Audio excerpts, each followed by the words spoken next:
31, marzo, 1983. Había estado lloviendo todo el día y las nubes colgaban bajas sobre el valle, los cerros y las montañas. Los cerros eran por completo invisibles. Es una montaña más bien sombría, pero hay hojas nuevas, nuevas flores y las cosas pequeñas están creciendo rápidamente. Es primavera, y están todas estas nubes y esta penumbra. La tierra se está recuperando del invierno, y en esta recuperación hay una gran belleza. Ha estado lloviendo casi todos los días por el último mes y medio, con grandes vientos y tormentas que destruyeron muchas casas y produjeron deslizamientos de tierra hacia la parte baja de los cerros. A todo lo largo de la costa se observa una gran destrucción. En esta parte del país todo parece ser muy desmedido. Nunca es lo mismo de un invierno a otro. Un invierno puede no llover casi nada, y en otros inviernos pueden descargarse las lluvias más destructivas, con enormes olas monstruosas que inundan los caminos. Y aunque estábamos en primavera, los elementos jamás se mostraban afables con la tierra. Por todo el país hay manifestaciones contra clases particulares de guerra, contra la destrucción nuclear. Están el pro y el contra. Los políticos hablan de la defensa, pero de hecho no existe tal defensa, solo existe el exterminio de millones de personas. Es esta una situación bastante difícil. Es un gran problema el que el hombre está afrontando. Un lado quiere expandirse a su propio modo, el otro está apremiando agresivamente, vendiendo armas, originando ciertas definidas ideologías e invadiendo territorios. El hombre se está formulando ahora una pregunta que debió haberse formulado muchos años antes, no a último momento. Se ha estado preparando para la destrucción durante todos los días de su vida. Esta preparación parece ser, desafortunadamente, nuestra tendencia natural. Habiendo recorrido un largo trecho de ese camino, ahora nos preguntamos, ¿qué haremos?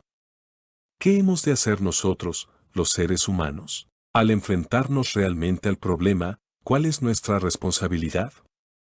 Esto es lo que de hecho está afrontando nuestra humanidad actual, no qué tipos de instrumentos debemos inventar y construir. Siempre originamos una crisis y después nos preguntamos qué hacer. Dada la situación tal como es ahora, los políticos y el gran público en general decidirán con su orgullo nacional y racial, con sus patrias, sus suelos natales y todo eso. La pregunta es demasiado tardía. La pregunta que tenemos que formularnos, a pesar de la acción inmediata que podamos tomar, es si resulta posible terminar con todos estos conflictos, no solo con una clase particular, como la nuclear o la ortodoxa, y descubrir muy seriamente cuáles son las causas. Hasta que esas causas no se descubran y se disuelvan, ya sea que tengamos pugnas convencionales o de forma nuclear, continuaremos igual, actuando de forma irresponsable. De modo que realmente debemos preguntarnos, ¿cuáles son, esencialmente, fundamentalmente, las causas de estos enfrentamientos? Tenemos que ver juntos las verdaderas causas, no las inventadas, no las causas románticas, patrióticas y toda esa insensatez, sino ver realmente por qué el hombre prepara la muerte legal. Hasta que no investiguemos esto y encontremos la respuesta, proseguirán estas insensateces. Pero no lo estamos considerando con seriedad suficiente, no estamos intensamente comprometidos en el descubrimiento de las causas. Desechando lo que ahora tenemos que afrontar, la inmediatez del problema, la crisis presente, ¿podemos juntos descubrir las verdaderas causas y anularlas, disolverlas? Esto requiere que tengamos el impulso de encontrar la verdad. Uno tiene que preguntarse por qué existe esta división, el ruso, el americano, el inglés, el francés, el alemán, etc., por qué existe esta división entre hombre y hombre, entre raza y raza, cultura contra cultura, una serie de ideologías contra otra. ¿Por qué? ¿Por qué esta separación? El hombre ha dividido la tierra como mía y tuya. ¿Por qué? ¿Por qué esta separación? Es porque tratamos de encontrar seguridad, autoprotección en un grupo particular o en una fe o creencia particular. Porque las religiones también han dividido a la humanidad, han puesto al hombre contra el hombre, los hindúes, los musulmanes, los cristianos, los judíos, etc. El nacionalismo, con su infortunado criterio patriótico, es realmente una forma glorificada, ennoblecida del espíritu tribal. En una tribu pequeña o en una tribu muy grande, impera el sentimiento de estar unidos mediante la misma lengua, las mismas supersticiones, la misma clase de sistema político o religioso, y ahí uno se siente a salvo, protegido, feliz, cómodo. Y por esa seguridad, por esa comodidad, estamos dispuestos a cometer un crimen que implique terminar con la vida de otros, que igualmente desean estar seguros, sentirse protegidos, pertenecer a algo. Este terrible anhelo de identificarnos con un grupo, con una bandera, con un ritual religioso y esas cosas, nos da la sensación de que tenemos raíces, de que no somos nómadas sin hogar. Existe ese deseo, ese apremio por encontrar las propias raíces. Y también hemos dividido el mundo en esferas de poder económico, con todos sus problemas. Tal vez una de las principales causas de nuestros desacuerdos sean la industria pesada. Cuando la industria y la economía marchan mano a mano con la política, deben inevitablemente alimentar una actividad separativa a fin de mantener su nivel económico. Todos los países, tanto los grandes como los pequeños, están haciendo esto. Los países pequeños son armados por las grandes naciones, en algunos casos silenciosamente, surrepticiamente, en otros, abiertamente. La causa de toda esta desdicha, de este sufrimiento y del enorme despilfarro de dinero en armamentos, es el visible mantenimiento del orgullo, del anhelo de ser superiores a otros. Esta es nuestra tierra, no la tierra mía o la de él. Hemos nacido para vivir en ella, ayudándonos unos a otros, y no lo contrario. Este no es ningún disparate romántico, sino el hecho real. Pero el hombre ha dividido la tierra esperando con eso encontrar, en lo particular, la felicidad, la seguridad, un sentido de bienestar duradero. A menos que ocurra un cambio radical y eliminemos todas las nacionalidades, todas las ideologías, todas las divisiones religiosas y establezcamos una relación global, primero psicológicamente, internamente, antes de organizar lo externo, continuaremos perpetuando el sufrimiento. Si dañamos a otros, ya sea a causa de la ira o mediante el crimen organizado, cada uno de nosotros, que es el resto de la humanidad, no un ser humano separado que discute con el resto de la humanidad, se está destruyendo a sí mismo. Este es el problema básico, real, que tenemos que comprender y resolver. Hasta que nos comprometamos dedicándonos a erradicar estas divisiones nacionales, económicas y religiosas, estaremos perpetuando y seremos responsables por toda la crueldad, ya sea tradicional o nuclear. Esta es, verdaderamente, una cuestión muy importante y urgente, averiguar si el hombre, cada uno de nosotros puede producir este cambio en sí mismo. No decir, si yo cambio, ¿tendrá eso algún valor? ¿No será solo una gota en un lago muy vasto, sin efecto alguno en absoluto? ¿Qué sentido tiene que yo cambie? Esta es una pregunta equivocada, porque uno es el resto de la humanidad. Uno es el mundo, no está separado del mundo. Uno no es un americano, un ruso, un hindú o un musulmán.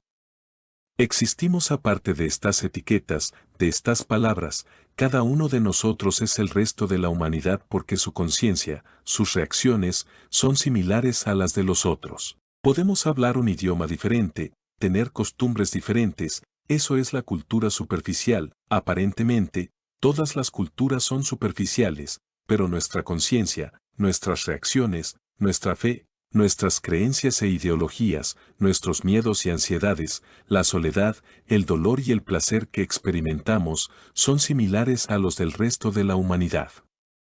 Si uno cambia, ello afectará a toda la humanidad. Es importante considerar esto, no de manera vaga o superficial, al investigar, buscar, examinar las causas de nuestros desacuerdos, a los que solo se pueden comprender y se les puede poner fin. Si uno mismo y todos aquellos que se interesan profundamente en la supervivencia del ser humano sienten que son totalmente responsables por la muerte de otros, ¿qué es lo que nos hará cambiar? ¿Qué hará que nos demos cuenta de la espantosa situación que ahora hemos originado? ¿Qué hará que nos opongamos a toda división, religiosa, nacional, ética, etcétera? ¿Lo hará un mayor sufrimiento? Pero si hemos tenido miles y miles de años de sufrimiento y el hombre no ha cambiado. Aún prosigue la misma tradición, el mismo sentimiento tribal, las mismas divisiones religiosas de mi Dios y tu Dios. Los dioses y sus representantes los ha inventado el pensamiento, no tienen una realidad factual en nuestra vida cotidiana. Casi todas las religiones han dicho que terminar con la vida de otros seres humanos es el mayor de los pecados. Mucho antes del cristianismo, los hindúes decían esto, lo decían los budistas, y no obstante la gente, a pesar de su creencia en un Dios, o de su creencia en un Salvador y cosas así, y continúa por la misma senda, nos cambiará la recompensa del cielo o el castigo del infierno. Eso también se le ha ofrecido al hombre, y también eso ha fracasado. Ninguna imposición externa, ni leyes, ni sistemas detendrán jamás esta terrible acción. Ninguna convicción intelectual o romántica pondrá tampoco fin a esto. Estas terminarán solo cuando cada uno de nosotros, y los demás seres humanos, veamos la verdad de que mientras siga habiendo división en cualquiera de sus formas, tiene que haber conflicto, limitado o amplio, reducido o expansivo, tiene que haber lucha, dolor. De modo que uno es responsable, no solo hacia sus hijos, sino hacia el resto de la humanidad. A menos que esto se comprenda profundamente, no de manera verbal o a base de ideas o del mero intelecto, sino que lo sintamos en nuestra sangre, en nuestro modo de mirar la vida, en nuestras acciones, estaremos sosteniendo estas insensateces. La instantánea percepción de esto es mucho más importante que la respuesta inmediata a un problema que es la consecuencia de miles de años en que el hombre viene actuando de la misma forma. El mundo está enfermo, y no hay nadie de afuera que pueda ayudarlo a uno, excepto uno mismo. Hemos tenido líderes, especialistas, toda clase de agentes externos, incluyendo a Dios, y no han tenido efecto, no han ejercido influencia alguna sobre nuestro estado psicológico. Ellos no pueden guiarnos, ningún estadista, ningún maestro, ningún gurú, nadie puede hacer que en lo interno seamos fuertes y supremamente sanos. En tanto estemos en desorden, en tanto no mantengamos nuestra casa interna en una condición apropiada, en un estado correcto, crearemos el profeta externo, y éste siempre nos llevará por un camino engañoso.